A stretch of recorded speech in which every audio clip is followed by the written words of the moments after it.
को बहुत आवश्यकता है जल की। यदि उस मुरली बजाने वाले के पास तनिक सा भी जल मिल गया तो उनके लिए अच्छा हो जाएगा। बालक, तुमने प्रथम प्रश्न का उत्तर तो अति उत्तम दिया है।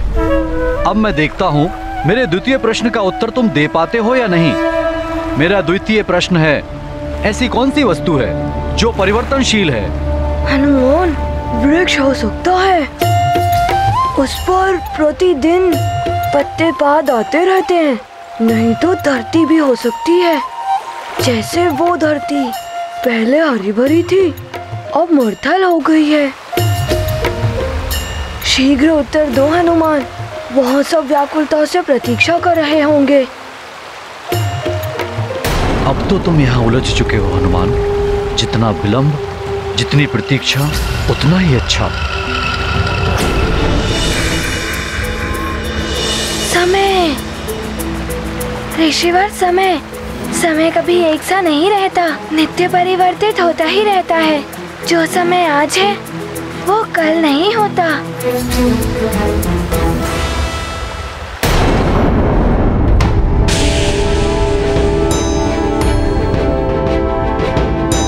क्या हुआ ऋषिवर, शीघ्र बताइए, मैंने उचित उत्तर दिया कि नहीं? शीघ्र बताइए ना ऋषिवर, मुझे विलंब हो रहा है। जल के बिना वहाँ नानी और सबकी कैसी दशा हो रही होगी। कुछ धुंधला सा प्रतीत हो रहा है। वो समय ही है जो परिवर्तनशील रहता है और तुमने पूर्णतया उचित उत्तर दिया है। मैं ठीक ही कह रहा था। कोई है वहां, प्रतीत हो रहा है कुछ। भैंसें हैं वहां पर, चरवाहा भी है। चरवाहे के पास जल अवश्य होगा।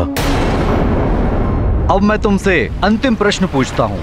यदि इस प्रश्न का उत्तर तुमने उचित दिया तो तुम्हें यह जल भी प्राप्त हो जाएगा और तुम्हारा मित्र भी, और साथ ही ये पशु पक्षी भी जीवित हो जाएंगे। किंतु उत्तर देने में त्रुटि हुई तो तुम भी इन सब के भांति पत्थर की मूर्ति बन जाओगे। ऋषिवर, मुझे मेरी चिंता नहीं है। वहाँ मेरा पूरा परिवार कष्ट में होगा। मैं उनके कष्ट दूर करने के लिए कुछ भी कर सकता हूँ। आप शीघ्र ही प्रश्न पूछिए। तो बताओ, सबसे घना अंधकार क्या होता है जिसमें सब दिखते हुए भी ना दिखाई दें? सबसे घना अंधकार? ये तो बड़ा ही विचित्र प्रश्न पूछ लिया ऋषिवर ने। अंधकार दिखते हुए भी ना दिखाई दे? अमावस्या की रात ही तो उत्तर नहीं। मेरी तो बुद्धि ही नहीं चल रही है। अब कहीं तुम मूर्ति न बन जाओ, बड़ा ही अनर्थ हो जाएगा। तुम उत्तर दोगे बालक?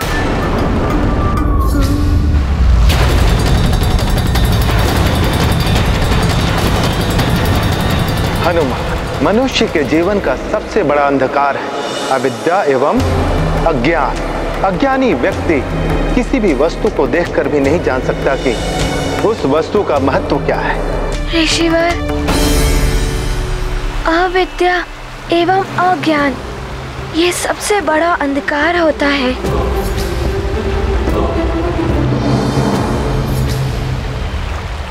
ऋषिवर, मैंने उचित उत्तर दिया ना?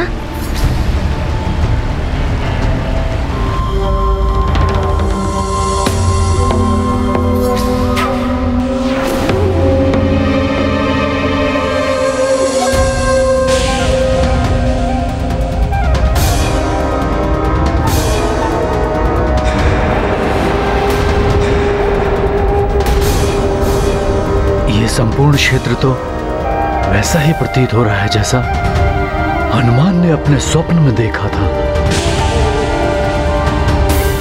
सामने वही संकरा मार्ग, एक और खाई, एक और पर्वत, और ये जंगली भैंसें। कहीं हनुमान का स्वप्न सत्य तो नहीं होने वाला है।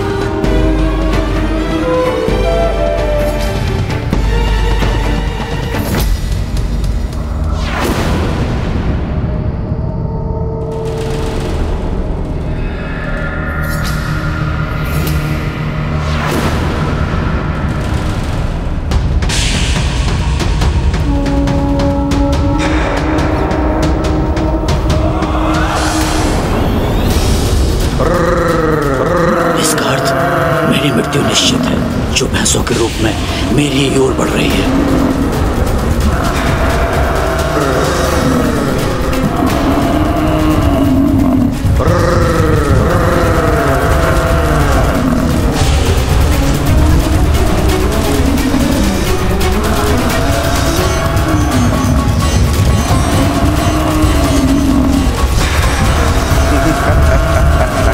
कहीं हनुमान का स्वप्न सत्य तो नहीं होने वाला है। ऋषिवर, मुझे मेरे परिवार की चिंता हो रही है। शीघ्र बताइए ना, मेरा उत्तर उचित है ना? बालक, तुम्हारा उत्तर उचित है।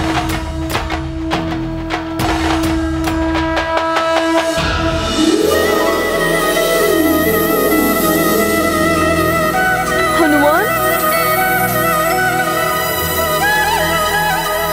मित्र, मैं पुनः अपनी अवस्था में आ गया।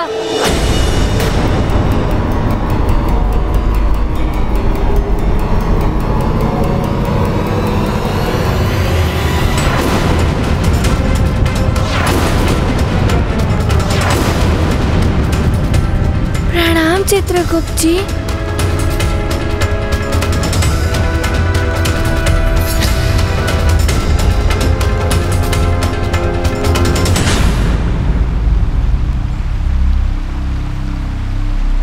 अब तुम धर्मानुसार इस जलाशय के जल प्राप्त करने के अधिकारी हो गए हो।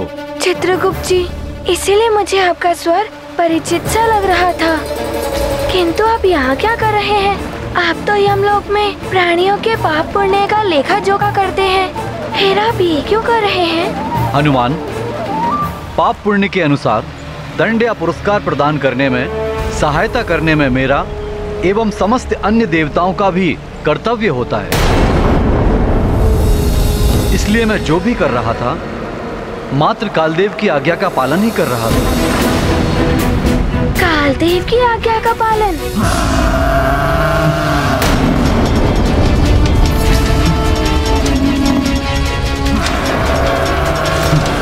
जब तक हनुमान नहीं आ जाता, तब तक मुझे स्वयं को बचाने का प्रयास करना ही होगा। तुम्हें प्रश्नों में उलझाए रखने का आदेश मुझे कालदेव ने ही दिया था, ताकि तुम अपने पिता से दूर रहो और कालदेव उन तक पहुंच सकें। मैं ऐसा होने नहीं दूंगा। मित्रों, चलो।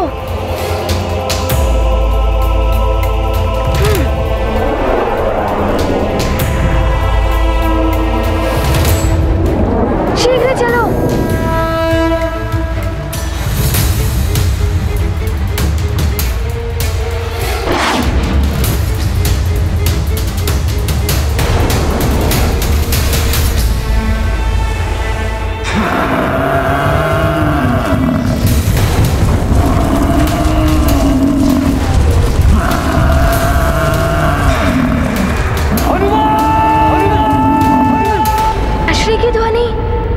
ये तो स्वामी की पुकार है।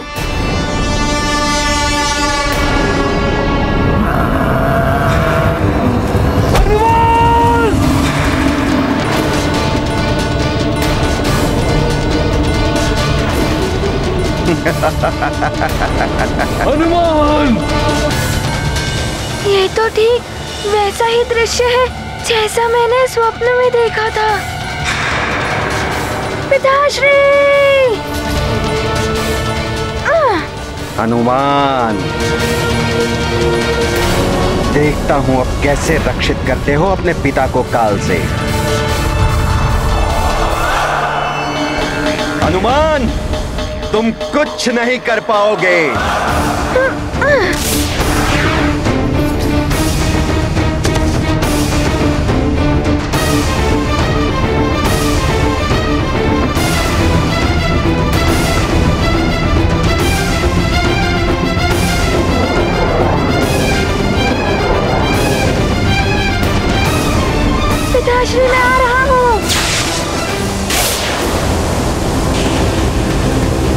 पिताश्री।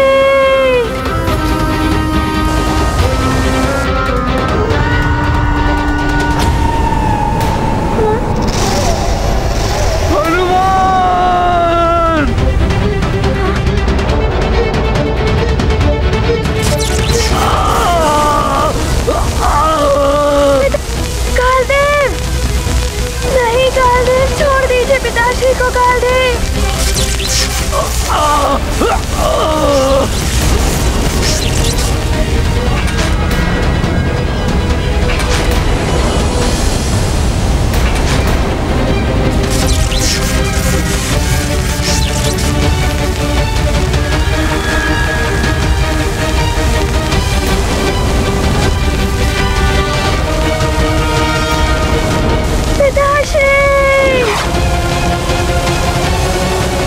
काल के दंड से कोई नहीं बच सकता।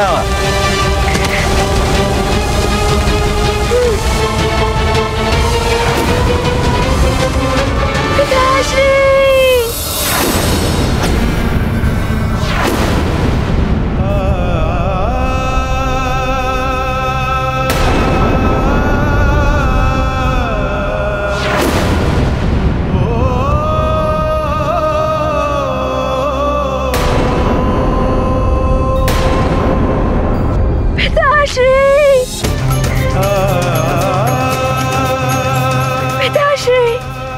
उठिए पिताश्री, उठिए पिताश्री, उठिए, आपका पुत्र हनुमान आ गया है। उठिए पिताश्री, उठिए ना पिताश्री, आपका पुत्र हनुमान आ गया है। पिताश्री उठिए ना, पिताश्री मेरी पुकार सुनिए पिताश्री। उठिए पिताश्री, पिताश्री। हनुमान,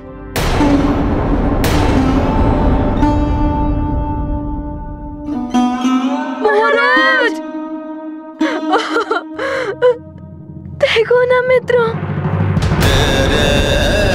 तुम्हारा स्वप्न सत्य हो गया हनुमान। नहीं नहीं, मेरा स्वप्न कभी सत्य नहीं होगा। मेरे पिताश्री अभी उठ जाएंगे। उठिए ना पिताश्री, आप उठ जाएंगे अवश्य। उठिए, मुझसे बात करिए।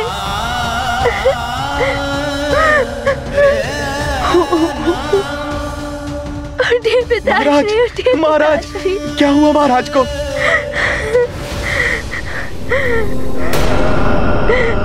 महाराज, ये तो अनर्थ हो गया युवराज। बहुत बड़ा अनर्थ हो गया। नहीं, पिताश्री को कुछ नहीं हुआ है। वो अभी उठेंगे, मुझसे बात करेंगे। उठिए पिताश्री, अपने नेत्र खोलिए।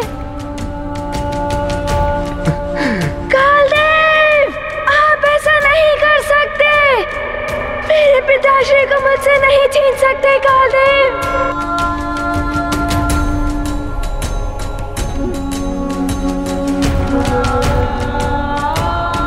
पिताश्री, आपको मेरी करुण पुकार सुननी ही होगी। पिताश्री उठिए ना। हनुमान मेरे पुत्र, उठिए ना पिताश्री, आप उठ जाएंगे अवश्य। हनुमान,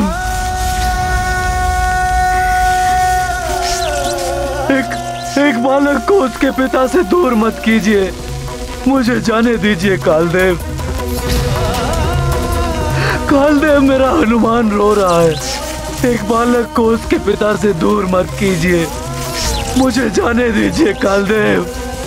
हनुमान, पिताश्री उठिए।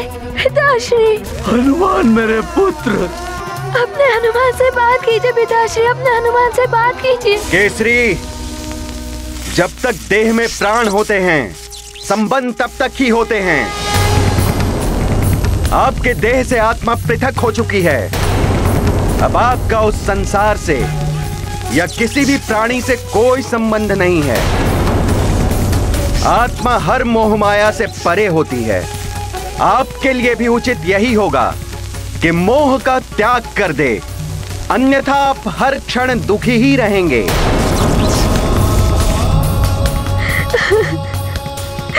मेरे पुत्र के नेत्रों से बहते हुए अश्रु देखिए। उसके दुख से भरी हुई करुण पुकार सुनिए। पिताश्री, मेरी पुकार सुनिए पिताश्री। ये दृश्य देखकर चट्टान का हृदय भी द्रवित हो उठेगा। और आप कहते हैं कि मैं मोह त्याग दूं? केसरी, अब आपके दैहिक एवं भौतिक संबंध समाप्त हो चुके हैं।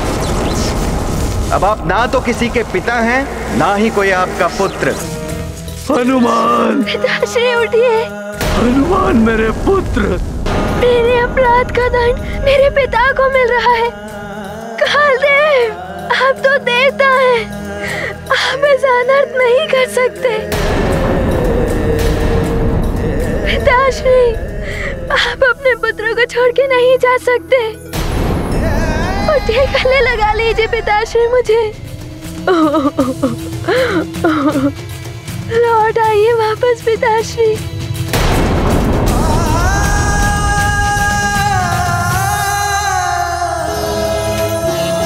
केसरी, अब आप विलाप करते हुए, रोते बिलखते हुए चलिए काल लोक, चाहे शांति को धारण करके चलें, किंतु अब आपका पृथ्वी लोक से संबंध समाप्त हो चुका है।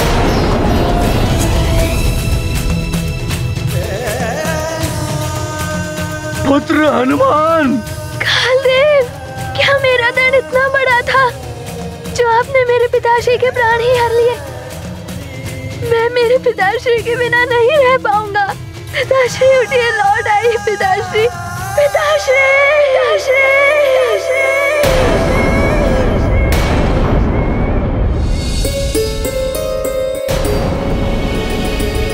हनुमान, क्या हुआ महारानी जी? न जाने क्यों मन बहुत व्याकुल हो रहा है। मुझे हनुमान की करुण पुकार सुनाई दे रही है। अवश्य कुछ अनर्थ हुआ है। मुझसे और प्रतीक्षा नहीं हो रही, मुझे जाना ही होगा। मार्जरिका, तुम माँ को संभालो। हाँ महारानी जी, आप जाइए, माँ की देखभाल मैं कर लूंगी। हनुमान,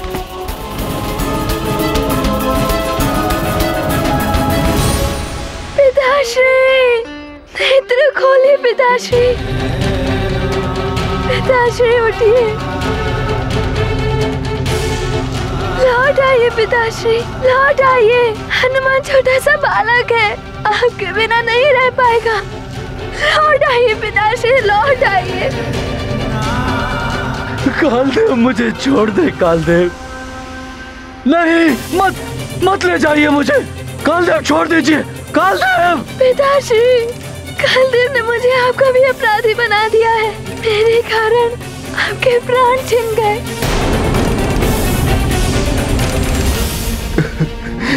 महाराज,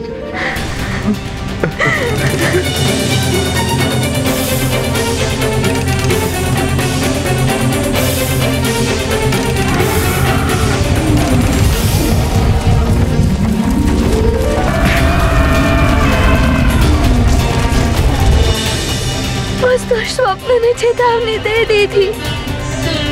पतंग ऋषि ने भी सावधान रहने को कह दिया था, किंतु मैं असफल रहा। लौट आइए पिताश्री, लौट आइए, लौट आइए पिताश्री, लौट आइए।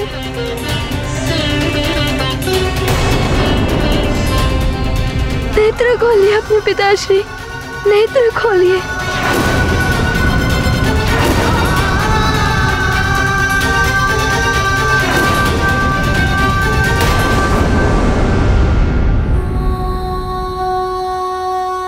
स्वामी, माँ, देखिए ना पिताश्री नेत्र नहीं खोल रहे हैं। देखिए ना माँ, पिताश्री को कहिए नेत्र खोले। स्वामी, स्वामी,